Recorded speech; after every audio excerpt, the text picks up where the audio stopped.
존 하우의 책 스코틀랜드의 신앙 영웅들을 통해 스코틀랜드 언약도들의 생애와 신앙적 투쟁을 살펴보기 위해 오신 여러분을 환영합니다. 오늘은 던의 존 어스킨에 대해 알아보도록 하겠습니다. 여러분이 보내주신 자료를 바탕으로요. 16세기 스코틀랜드 종교개혁의 중심에 섰던 귀족, 던의 존 어스킨의 삶과 영향을 깊이 파헤쳐 볼 텐데요. 1509년 유서 깊은 귀족 가문에서 태어나 격동의 시대를 살았던 인물이죠. 학자이자 군인이었고 또 종교 지도자였습니다. 그의 삶은 어땠을지 자료 속으로 함께 들어가 보시죠. 존 어스킨은 앵거스주 몬트로느 근처 던 가문 출신이고 에버딘 대학교에서 공부하고 해외 유학 경험도 있는 것으로 보여요. 네, 맞습니다. 당시 몬트로즈나 던디 같은 해안 도시는 영국이나 네덜란드, 프랑스와 교역이 아주 활발했어요. 이제 이런 유치를 통해서 틴들 성경 번역본이라든지 교황제도의 비판적인 서적들이 스코틀랜드로 많이 들어왔죠. 아, 자연스럽게 새로운 사상들이 유입되었겠군요. 그렇죠. 마침 독일에서 시작된 종교개혁 소식과 맞물리면서 많은 사람들이 기존 가톨릭 신앙에 대해 다시 생각하게 되는 뭐랄까 그런 분위기였어요. 어스킨 역시 이런 시대적 흐름 속에서 국내외 인사들과 교류하면서 자연스럽게 개신교 신앙을 받아들인 것 같아요. 단순히 믿기만 한 게 아니라 1534년에 개혁신앙 때문에 처형된 데이비드 스트레이튼이라는 사람의 회심에도 영향을 줬다고 하죠. 그의 집안성 던성은 박해받던 개신교 설교자나 신자들에게 중요한 피난처이자 교제의 장소가 되었고요. 네, 그 점이 상당히 중요합니다. 정식 목회자가 되기 전에는 권면자, 엑서허터로 활동했다는 기록도 있는데 이건 어떤 역할이었을까요? 권면자는요, 당시 정식 목회자 수가 부족했던 상황에서 이제 평신도 지도자가 성경을 해설하고 신앙적인 권면을 하는 그런 역할이었어요. 어스킨이 초기부터 단순한 지지자를 넘어서 아주 적극적으로 활동했음을 보여주는 거죠. 그렇군요. 특히 귀족 신분으로 자신의 성을 개방해서 개혁신앙의 거점으로 삼았다는 점이 중요해요. 이건 사실 상당한 위험을 감수하는 행동이었거든요. 그렇죠. 당시 분위기를 생각하면 쉽지 않았을 텐데요. 네, 그의 신분과 자원이 초기 개혁운동에 정말 큰 힘이 된 셈이죠. 행정가로서도 활동했군요. 몬트로즈의 시장, 프로보스트, 그러니까 지금의 시장 같은 직책을 맡아서 조지 위셔트 같은 유명한 개혁가를 문법학교 교장으로 임명하는 등 개혁의 힘을 보탰어요. 그런데 정말 흥미로운 건 그가 군사적인 면에서도 뛰어난 리더십을 발휘했다는 점이에요. 네, 그 몬트로즈 방어전 이야기죠. 네, 1548년 잉글랜드와의 전쟁 때요. 여기서 그의 활약이 대반했다고요? 맞아요. 이 전투 기록은 그의 다재다능함과 위기 대처 능력을 잘 보여주죠.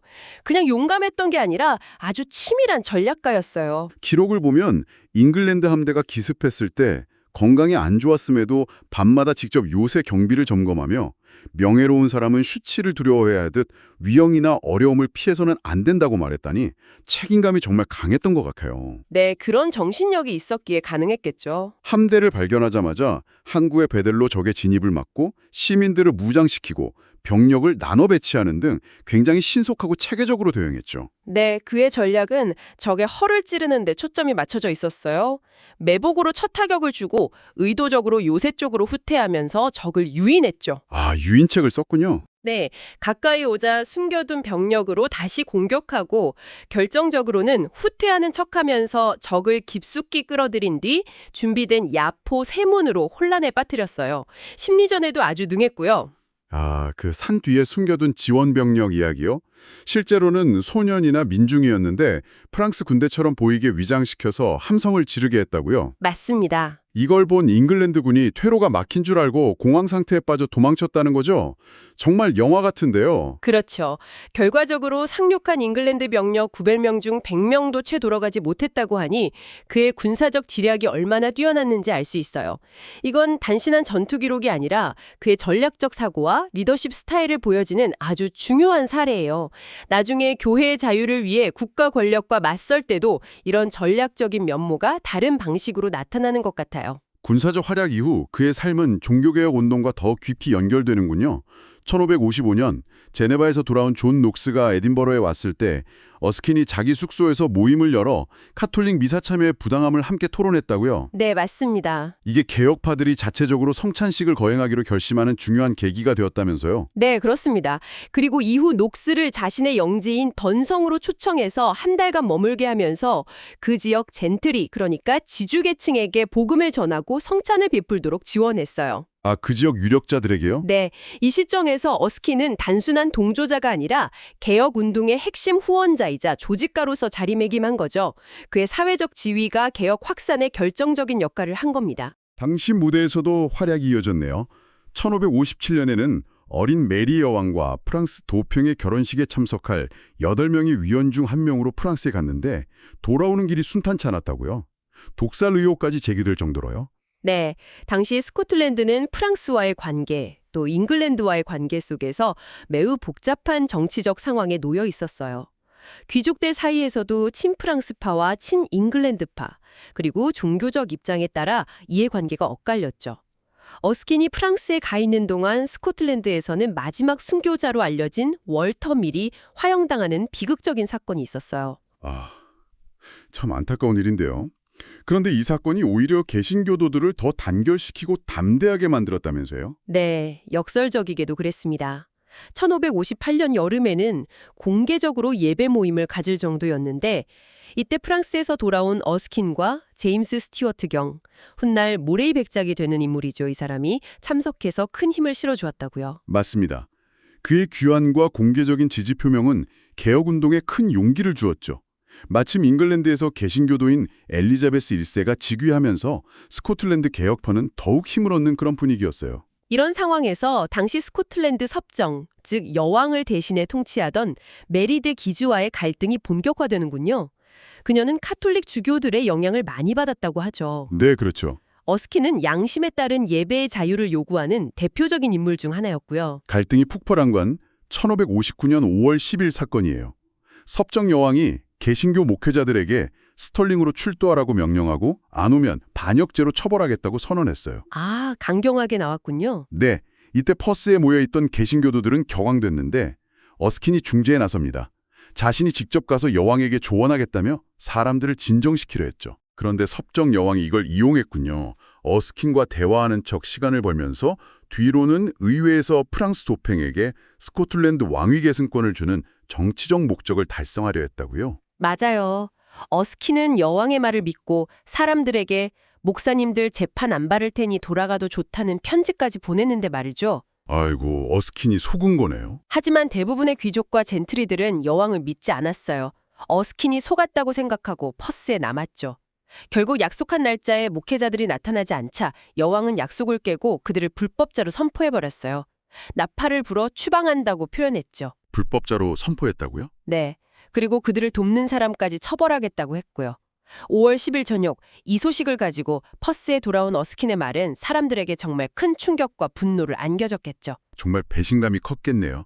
이 사건이 결국 다음 날 퍼스와 스쿤스도원에서 벌어진 성상 파괴 운동의 직접적인 원인이 되었다는 거군요. 네, 그렇습니다. 그런데 흥미로운 점은 이런 격렬한 상황 속에서도 어스킨과 녹스는 오히려 소요를 진정시키려고 노력했다는 기록이 있다는 거예요. 네, 그게 또 지도자로서의 면모죠. 상황을 통제하려는 책임감을 보여주는 부분이에요. 이 사건은 섭정 여왕의 기만적인 통치 방식에 대한 불신을 증폭시켰고 결국 스코틀랜드 종교개혁이 더욱 급진적으로 나아가는 계기가 됩니다. 이후 1560년 종교개혁은 큰 전환점을 맞이해요. 어스킨은 이때도 중요한 역할을 하죠. 스코틀랜드 주둔 프랑스군에 맞서기 위해 잉글랜드의 지원을 요청하는 문서에 서명했고 네, 그 결정이 중요했습니다. 결국 잉글랜드의 도움으로 프랑스군을 몰아내고 리스 조약이 체결되면서 종교개혁이 공식적으로 인정받게 됩니다. 섭정 여왕이 사망한 후 귀족 회의가 열렸고 여기서 교회를 새롭게 조직하기 위한 중요한 결정들이 내려졌어요. 목회자를 전국에 배치하고 제1치리서라는 문서를 통해 교회를 관리하는 틀을 만들었죠. 제1치리서요? 네. 이때 도입된 제도가 교구 감독 슈퍼인텐던트인데 어스킨이 앵거스와 미언스 지역 감독으로 임명됩니다. 교구 감독. 이게 정확히 어떤 역할이었나요? 우리가 아는 감독, 비숍과는 좀 다른 건가요? 초기 스코틀랜드 장로교회의 과도기적 직책이라고 볼 수 있어요. 감독 제도에 대한 반감이 있었기 때문에 다른 명칭을 썼지만 실제 역할은 비슷했습니다. 지역 교회들을 순회하며 목회자들의 자질을 감독하고 설교하고 교회의 질서를 세우는 중요한 역할이었죠. 아직 장로회 제도가 완전히 자리 잡기 전이라 이 감독들의 역할이 매우 중요했습니다. 아, 교회의 기틀을 잡는 역할이었군요. 네, 어스킨은 이 직책을 맡아 개혁교회의 기초를 다지는 데 헌신한 거예요. 그런데 감독으로서의 활동이 마냥 순탄치만은 않았다고요? 1562년 총회에서는 그의 감독 방식에 대한 비판도 나왔다고 하는데요. 예를 들어 카톨릭 사제가 교회에서 성경을 읽도록 허용했다거나. 네, 그런 지적들이 있었죠. 또 자격 미달의 청년을 권면자로 임명했다는 지적 같은 것들이요. 심지어 도덕적 문제가 있는 젠트리가 장로로 선출되는 것을 막지 못했다는 비판도 있었고요. 네, 맞아요. 1565년과 1566년에는 본인이 총회 의장, 모더레이터를 맡았음에도 불구하고 교구 방문 감독 활동이 소홀하다는 지적까지 받았죠. 아니, 총회 의장이었는데도요? 네, 이런 기록들은 당시 개혁교회를 세워가는 과정이 얼마나 복잡하고 어려웠는지, 그리고 지도자들도 완벽하지 않았다는 것을 보여줍니다. 이런 비판을 받을 때마다 어스킨은 자신의 부족함을 인정하고 직책의 어려움과 건강 문제를 이유로 사임을 요청했다고 해요. 네, 여러 차례 그랬죠. 그런데 총회에서는 번번이 거절하고 계속 직무를 맡겼다네요. 그의 겸손함 때문이었을까요? 아니면 그의 리더십이 꼭 필요했기 때문일까요? 아마 둘 다였을 가능성이 높아요. 그의 경험과 영향력은 초기 교회에 꼭 필요했을 것이고, 동시에 비판 앞에서 자신을 낮추는 그의 태도 역시 존중받았을 겁니다. 총회가 그의 건강을 고려해서 방문 감독 업무를 다른 이에게 위임할 수 있도록 허락해 준 것을 보면 그의 기여를 인정하면서도 현실적인 어려움을 배려해 주었다고 볼 수 있겠죠. 나이가 들어서도 그의 활동은 멈추지 않았어요. 1567년 어린 제임스 6세의 대관식에 참여하고 1569년에는 에버딘 지역, 특히 킹스칼리지를 방문해서 여전히 카톨릭 신앙을 고수하던 교수 5명을 해임하는 등 개혁 원칙을 확립하는 데 힘썼습니다. 네, 끝까지 원칙을 지키려 했죠. 1570년에는 선한 섭정이라 불리며 개혁파의 든든한 후원자였던 모레이 백작의 죽음을 예견했다는 일화도 전해지죠. 아, 그 예언 이야기요? 네. 던성 창가에서 모레이 백작과 대화하다 갑자기 눈물을 흘리며 2주 안에 당신은 살해당할 것입니다 라고 말했다고 해요. 실제로 모레이 백작은 얼마 뒤 암살당했고요. 정말 신기하네요. 네, 이런 예언적인 발언 기록은 당시 개혁가들에게서 종종 보이는데 그의 깊은 신앙과 영적 통찰력으로 받아들여졌을 거예요. 모레이 백작 사후 마르 백작이 새로운 섭정이 되자 어스킨은 그와 서신을 주고받으며 교회의 자유를 아주 강력하게 옹호했습니다. 특히 1571년 11월 10일자 편지는 정말 중요해 보여요. 스코틀랜드 장로교회 정신의 핵심을 보여주는 문서 중 하나입니다. 당시 섭정은 교회 재정을 국가가 사용하거나 국가가 주교를 임명하는 문제 등에 대해 어스킨의 의견을 물었어요. 아, 약간 떠본 걸까요? 아마도 개혁파 내부의 온건파 지도자였던 어스킨의 동의를 얻어서 정책을 추진하려 했을 수도 있죠. 하지만 어스킨의 답변은 단호했군요. 그는 목회자를 세우는 일은 영적인 직무이므로 오직 교회만이 사람을 시험하고 허가할 권한이 있다고 주장했어요. 네, 디모데전서나 디도서 같은 성경 구절들을 근거로 제시하면서요. 그렇죠. 그는 마태복음 22장 21절에 가이사의 것은 가이사에게, 하나님의 것은 하나님께 바치라는 말씀을 인용하며 국가의 권한과 교회의 권한은 명확히 분리되어야 한다고 강조했어요. 맞습니다. 국가가 교회의 영적 영역을 침범하는 것은 구약의 여로보암이나 우시아 왕의 죄와 같다고 경고하면서 하나님의 종들은 왕이라도 불의에 맞서야 한다고 역설했죠. 국가가 임명한 주교는 스가랴 11장 17절을 인용하며 우상목자일 뿐이며 교회의 자유를 침해하려는 어떤 권력에도 맞서 싸울 것이라고 아주 강하게 밝혔어요.